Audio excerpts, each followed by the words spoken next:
Hey, this is Doug.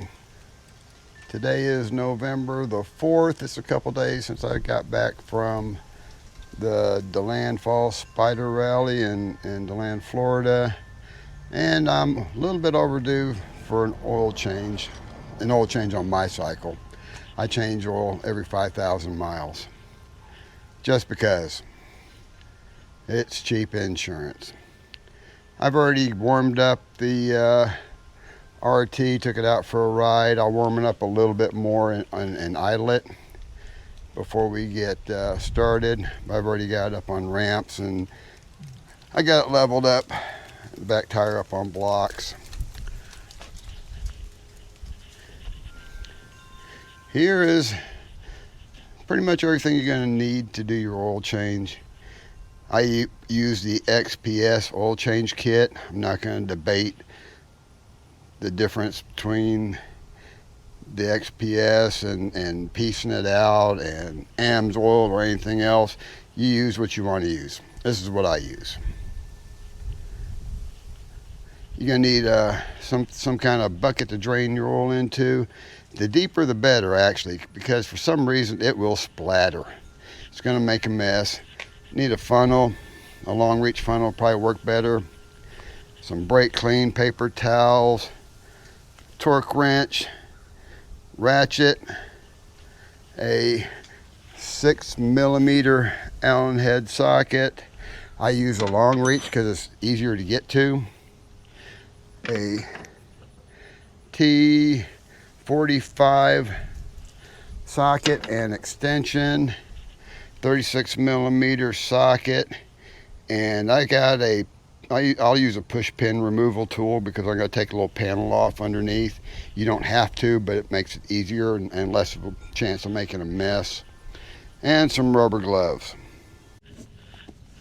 Yeah, I removed this little panel right here.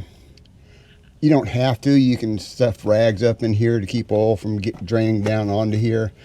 But it only takes a few minutes to remove this. So why not? You got 4 push pins.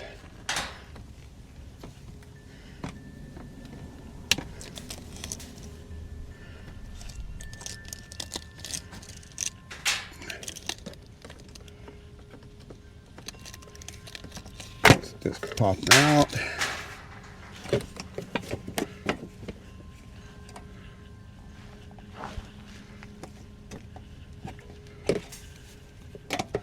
And it's out of the way and you're not gonna make a mess.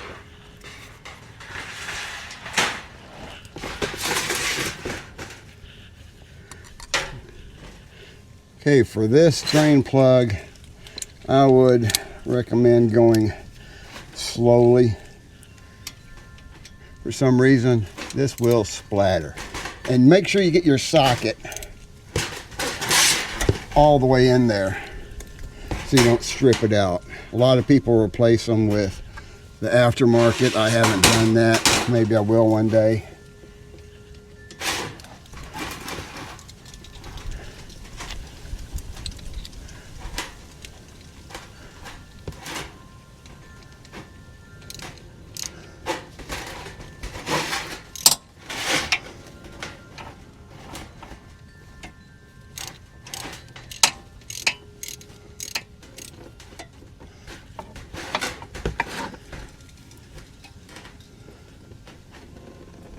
You don't want to rush this because, like I said, it will make a mess.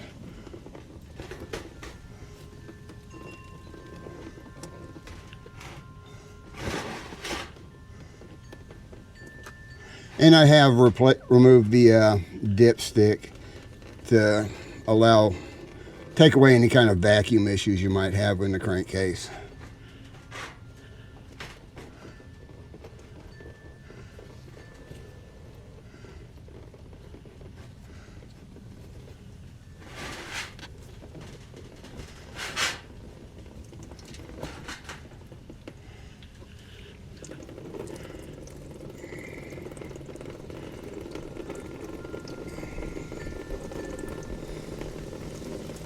You see, it doesn't drain out real smooth like you would expect it to. And like I said, it will splatter.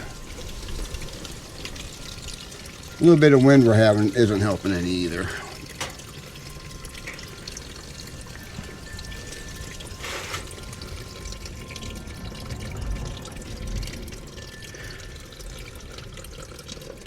We're just going to let that continue to drain. And over here on the other side, I recommend a longer Allen socket because you have the brake actuator bar is kind of in the way for a standard length socket, and you want to make sure you really get that in there to get a good purchase.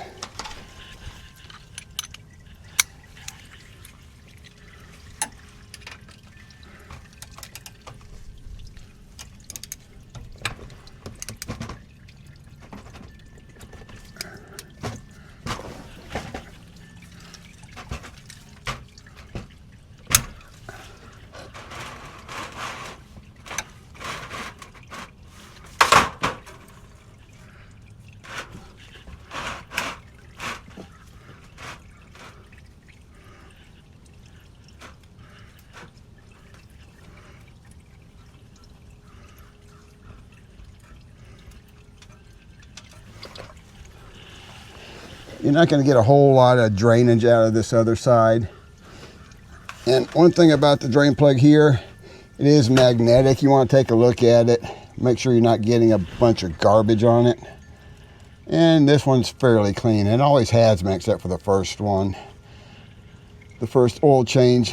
And by the way, I did my first oil change at 1,000 miles instead of the 3,000. Personally, I think that's too long to go on a break-in. But once again, that's just me. One of the reasons I really like the XPS kit is that you don't have to worry about not forgetting to get something. It comes with all your O-rings, washers, filter, and plenty of oil. And the O-rings are also color coded, so you're not going to mess it up. I'm not going to bother showing you how to put the O-rings on. I think that's pretty self-explanatory. But one thing I did leave out earlier when I was talking about what you needed for tools, it's nice to have an O-ring pick. Makes it a little bit easier. So I'm going to change out the O-rings on the two plugs and change the washers. And we'll get back when I start reassembling the underside. Alright, we got new washers and O-rings on our drain plugs. So now it's going to be time to install. You're going to want to take and clean up everywhere best you can. And on your O-rings, you want to take a little bit of oil and lubricate those a little bit just to help ease them in place.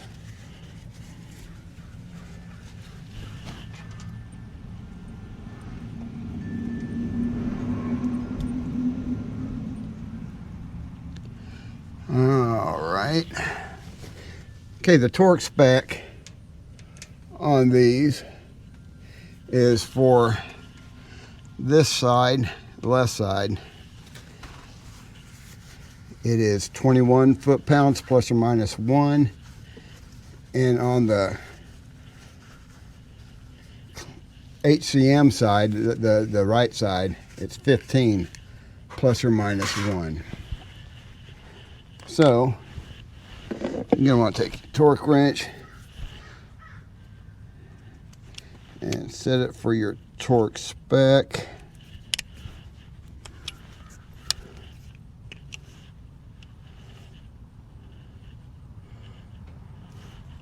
And I ensure all my torque wrenches are calibrated.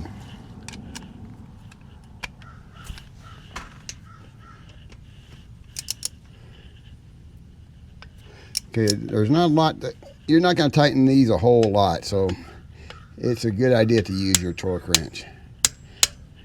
Hear the click, you've reached your torque. All right, over here on the clutch side, we do the same thing, except we don't have any O-rings on our plug we got to worry about. Just take and wipe it down the best you can. I'd move your drain pan out of the way so you don't drop your plug into the oil. Done that a time or two. Run it up there as tight as you can get it with your fingers. And this side we said was 15 plus or minus 1.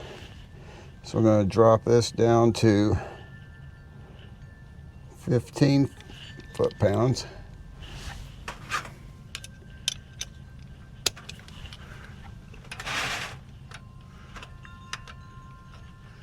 Like I said, let's make sure you get it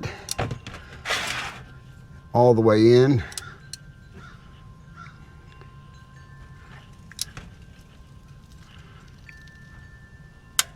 And there's 15. See, this is why I say use a longer Allen socket, because if you don't, the head of your socket's going to be right here next to this actuator arm for your brake, and you're not going to always get a good purchase. So now we got everything torqued on underneath. So what we'll do is get a little brake clean off any oil residue.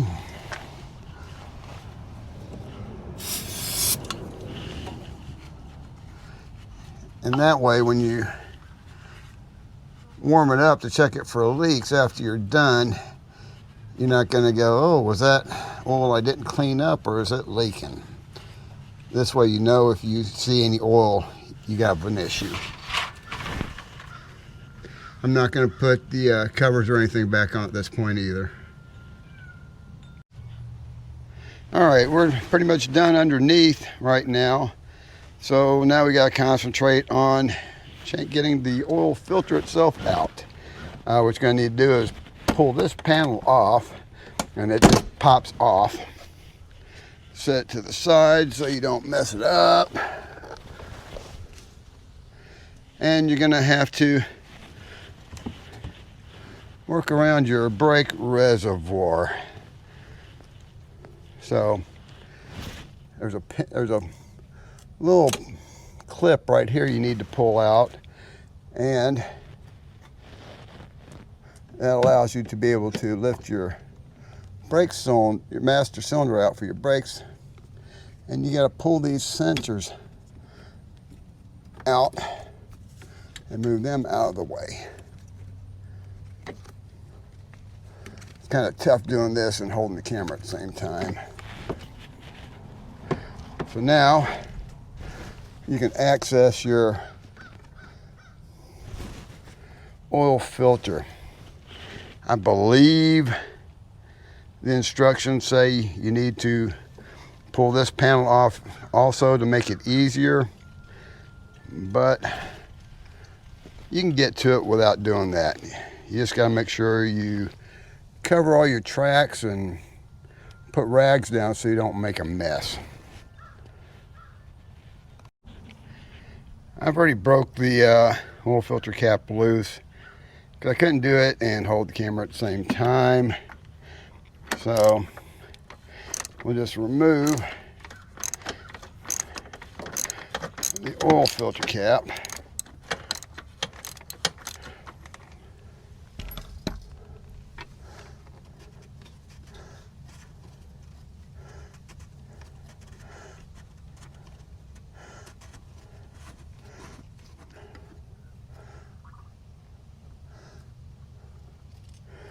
And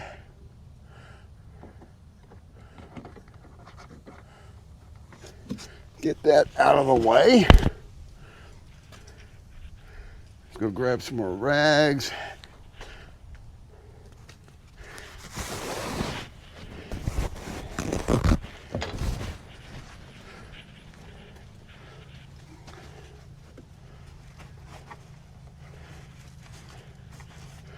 So we can get our filter, not make making too much of a mess here.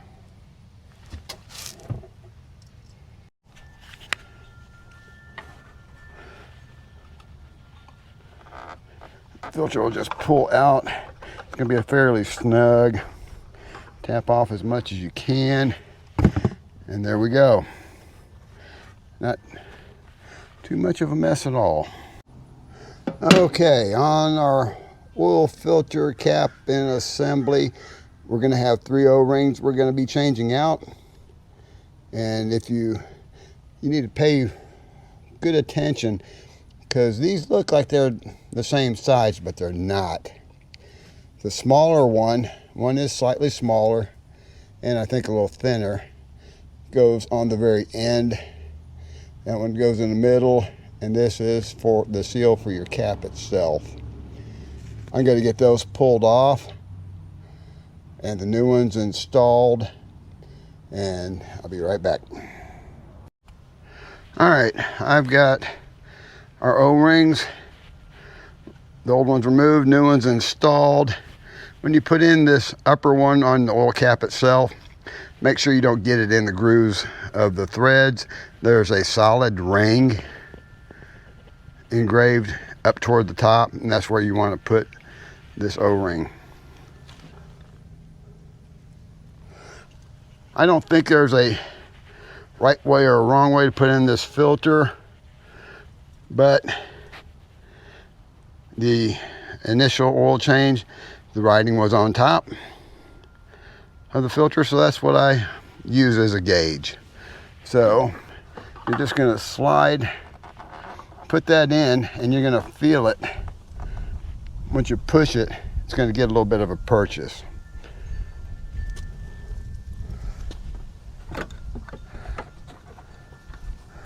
Now put that in and start off going at it finger tight. You're not going to get it too far on with your fingers.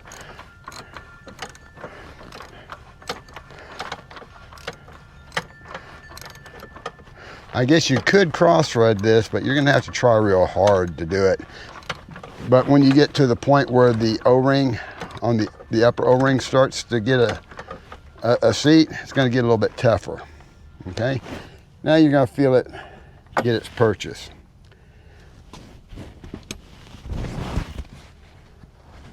All right, let me go get the torque specs for the cap, and I'll be right back. All right, the torque spec for the cap is 18 plus or minus 2 foot-pounds. I'll try to do it one hand here. And there we go. Now, let's just make sure we didn't make a mess in here and put the brake reservoir back in, and we'll start filling up with oil. Let's go ahead and add some oil. We're going to start off with 5 quarts. That should be just about right, but of course we'll check the level when we're done.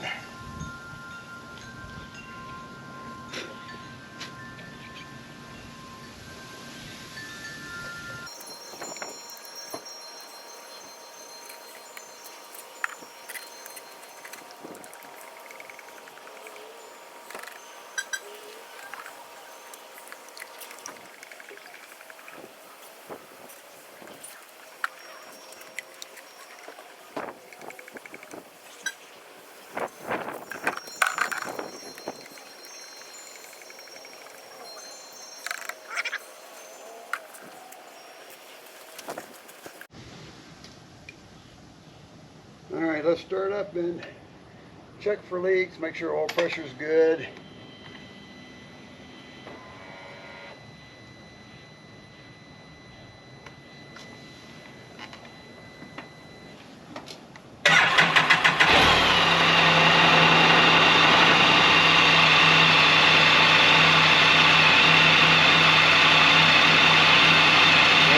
Oil pressure right.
We're gonna let it warm up a little bit. Take it out, take it off the blocks and the lamp. Take it out for a little drive. Come back and put the oil level and adjust if necessary. All right, after we put 5 quarts in, rode it around, come back, let it idle. The book says 9-mile ride, 10-mile idle. Yeah, we did that. It was in the good mark, but a little low, so I added about 8 ounces. So we just got back from another ride and another idle. And if we look, we are good. We're at the very top of the markings. So we're going to call that good and complete. All right, it's Doug signing out.